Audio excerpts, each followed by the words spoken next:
പശ്ചിമേഷ്യയിലെ തീപിടുത്തം ഇറാന്റെ ആകാശ പ്രതിരോധം ശക്തമാകുമ്പോൾ അമേരിക്കൻ സൈന്യത്തിന് കനത്ത തിരിച്ചടി ഉണ്ടാവുകയാണ്.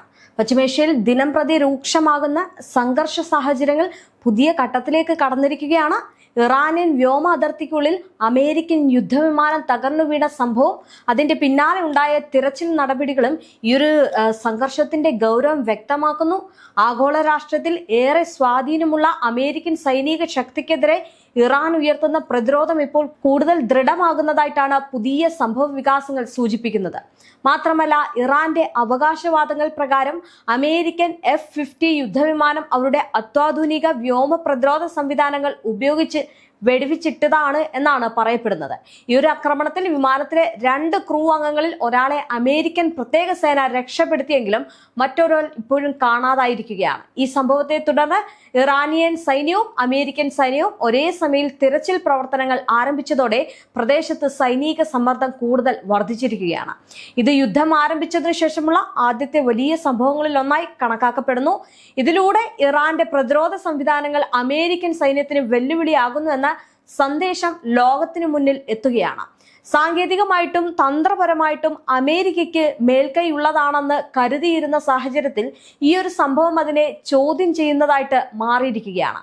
അതേസമയം തന്നെ മറുസൈഡിന് ഹോർമുസ് കടലിടുക്കും വളരെ നിർണായകമാണ്. ഈ കടലിടുക്കിനടുത്ത് മറ്റൊരു അമേരിക്കൻ A-10 കര ആക്രമണ വിമാനം തകർന്നു വീണതായിട്ടും ഇപ്പോൾ റിപ്പോർട്ടുകൾ പുറത്തു വരികയാണ്. സംഘർഷാവസ്ഥ വളരെ രൂക്ഷമായിട്ട് പോകുന്ന ഒരു സാഹചര്യം ഉണ്ടാകുകയാണ്. ചർച്ചകൾ ഒരു രീതിയിലും സമാധാനം കൊണ്ടുവന്നില്ല. ചർച്ചകളെല്ലാം തള്ളിക്കളഞ്ഞുകൊണ്ട് ഇറാനും ആക്രമണ വീര്യം കൂട്ടുകയാണ്.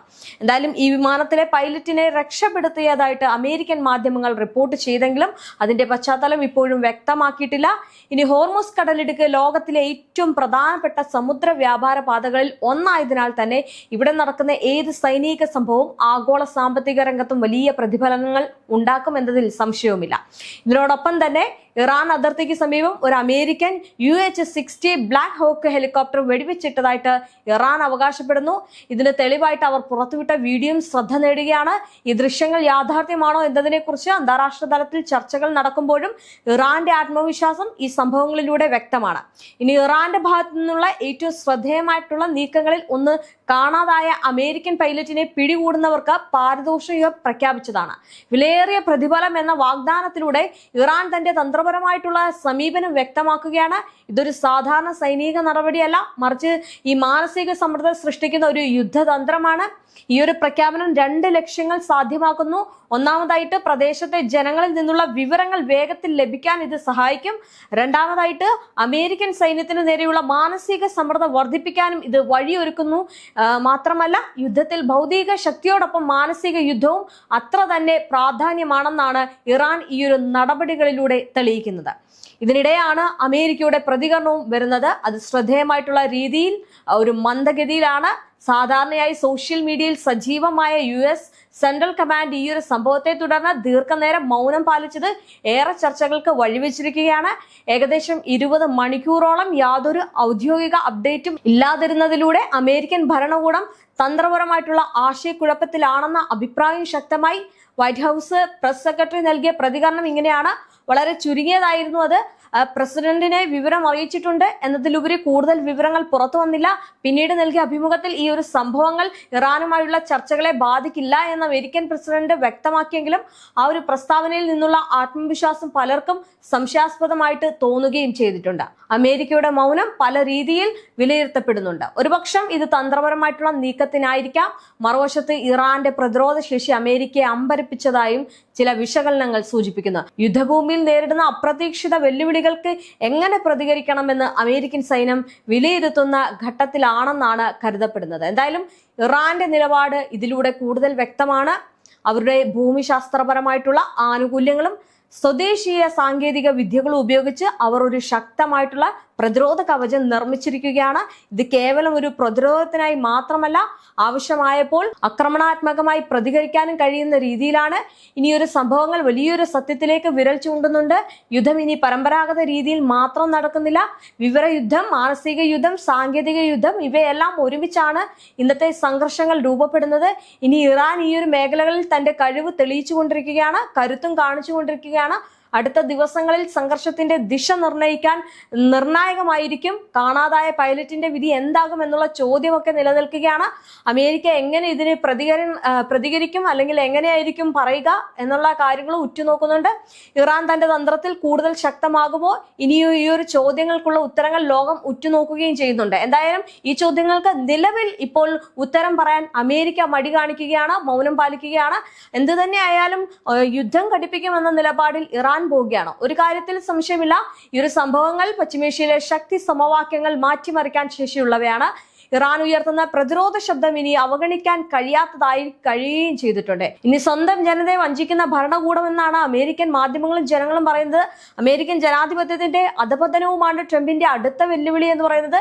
ലോക പോലീസ് അല്ലെങ്കിൽ പോലീസ് ചമഞ്ഞ് മാനുഷിക മൂല്യങ്ങളെ കുറിച്ച് വാചാലരാകുന്ന അമേരിക്കയുടെ പൊള്ളത്തരങ്ങൾ ഒരിക്കൽ കൂടി വെളിവാകുകയാണ്. സ്വന്തം രാജ്യത്തെ സാധാരണക്കാരുടെ ജീവിത നിലവാരം തകർത്തെറിഞ്ഞുകൊണ്ട് യുദ്ധകൊതി മൂത്ത ഒരു ഭരണകൂടം ലോകത്തെ വീണ്ടും ഒരു മഹാവിപത്ത് തള്ളിവിടുമോ എന്നുള്ള ഒരു വലിയ പേടി ഇപ്പോൾ അവിടുത്തെ ജനങ്ങൾക്കുണ്ട്. എന്തായാലും അവിടുത്തെ ബഡ്ജറ്റ് അവതരിപ്പിച്ചപ്പോഴാണ് ഒരു കാര്യം മനസ്സിലായത്. 2027 സാമ്പത്തിക വർഷത്തേക്കുള്ള ബഡ്ജറ്റ് നിർദ്ദേശം കേവലം ഒരു കണക്ക് പുസ്തകമല്ല, മറിച്ച് അടിച്ചമർത്തപ്പെട്ട രാജ്യങ്ങൾക്കും സ്വന്തം ജനതയ്ക്കും നേരെ അമേരിക്ക തൊടുത്തുവിട്ട വെല്ലുവിളിയാണ്. ഇറാനുമായിട്ടുള്ള യുദ്ധം ആഴ്ചയ്ക്കുള്ളിൽ അവസാനിപ്പിക്കുമെന്ന് വീരവാദം മുഴക്കിയ ട്രംപിന്റെ ഭരണകൂടം ഇപ്പോൾ ആ യുദ്ധത്തിന്റെ മറവിൽ 1.5 ട്രില്യൺ ഡോളറിന്റെ ബൃഹത്തായിട്ടുള്ള സൈനിക ചെലവാണ് ലക്ഷ്യമിടുന്നത്. ഇറാനെ പോലെ പ്രതിരോധ ശേഷിയുള്ള ഒരു രാജ്യത്തെ തകർക്കാൻ സാധിക്കില്ലെന്ന ബോധ്യമുള്ളപ്പോൾ തന്നെ ആയുധ കച്ചവടക്കാരുടെ ലാഭത്തിനു വേണ്ടി ലോക സമാധാനം തകർക്കാൻ അമേരിക്ക മടിക്കുന്നില്ല. ഇനി ഇറാന്റെ കരുത്തിന് മുന്നിൽ പതറുന്ന അമേരിക്ക തങ്ങളുടെ പരാജയം മറച്ചുവെക്കാൻ കൂടുതൽ സൈനിക സാങ്കേതിക വിദ്യയിലേക്ക് പണം വാരിയെറിയുകയാണ്. മുൻവർഷത്തെക്കാൾ 40% പ്രതിരോധ ചെലവ് വർദ്ധിക്കുമ്പോഴും അമേരിക്കൻ ഭരണകൂടം മറന്നുപോകുന്നത് രാജ്യത്തെ പട്ടിണി പാവങ്ങളെയാണ്. ഗോൾഡൻ ഡോം പോലുള്ള ആഡംബര മിസൈൽ പ്രതിരോധ സംവിധാനങ്ങൾക്കായിട്ട് കോടികൾ ചെലവഴിക്കുമ്പോൾ ആഭ്യന്തരമായിട്ട് രാജ്യം നേരിടുന്ന സാമ്പത്തിക പ്രതിസന്ധികളെ ഭരണകൂടം ബോധപൂർവം അവഗണിക്കുകയാണ്. പുറമേ കാണിക്കുന്ന ഈ ഒരു സൈനിക പ്രതാപം ആന്തരികമായിട്ട് തകർന്നുകൊണ്ടിരിക്കുന്ന ഒരു സാമ്രാജ്യത്വത്തിന്റെ അവസാന ശ്രമം മാത്രമാണ്. അതിക്രൂരമായിട്ടുള്ള നീക്കത്തിലൂടെയാണ് പ്രതിരോധ ചെലവുകളിൽ 10% വെട്ടിക്കുറയ്ക്കാൻ അമേരിക്ക പദ്ധതിയിടുന്നത്. അതായത് 73 ബില്യൺ ഡോളറിന്റെ കുറവ്. പാവപ്പെട്ടവരുടെ ആരോഗ്യ സംരക്ഷണത്തെയും സാമൂഹിക സേവനങ്ങളെയും ബാധിക്കുന്ന ഈ ഒരു തീരുമാനം അമേരിക്കയുടെ മനുഷ്യവിരുദ്ധ മുഖം വെളിപ്പെടുത്തുകയും ചെയ്യുന്നുണ്ട്. സാധാരണക്കാരുടെ ജീവിതം നരക തുല്യമാക്കിക്കൊണ്ട് യുദ്ധത്തിന് പണം കണ്ടെത്തുന്നത് ഒരു പരിഷ്കൃത രാജ്യത്തിന് ചേർന്നതല്ല എന്നാണ് അവിടുത്തെ ജനം പറയുന്നത്. എന്തായാലും ഈ ബഡ്ജറ്റ് വരുമ്പോഴും ഈ ഇത്തരം കാര്യങ്ങളും നീക്കങ്ങളും ഒക്കെ നടക്കുമ്പോഴും കടം മേടിക്കുമ്പോഴും ഒരു കാര്യം അമേരിക്കയ്ക്ക് മനസ്സിലായി, ഇറാന്റെ മുന്നിൽ പിടിച്ചു നിൽക്കാൻ കഴിയില്ല. മാത്രമല്ല ഇറാന്റെ ശേഷി എന്ന് പറയുന്നത് അത്യുഗ്രമാണ്. ഏറ്റവും വലിയ രീതിയിലുള്ള അത്യാധുനിക മിസൈലുകളും ബോംബുകളും ഭൂഗർഭ അറകളും പല സ്ഥലങ്ങളിലായിട്ട് ഇറാനുണ്ട്. അപ്പൊ അത്തരം നീക്കങ്ങളിലേക്ക് പോവുകയാണെങ്കിൽ വീണ്ടും അമേരിക്ക വലിയ വെല്ലുവിളി നേരിടും. മാത്രമല്ല നേരത്തെ പറഞ്ഞതുപോലെ തന്നെ അവിടുത്തെ ജനങ്ങൾ അതികഷ്ടത്തിലേക്ക് പോകും എന്നതിൽ സംശയമില്ല.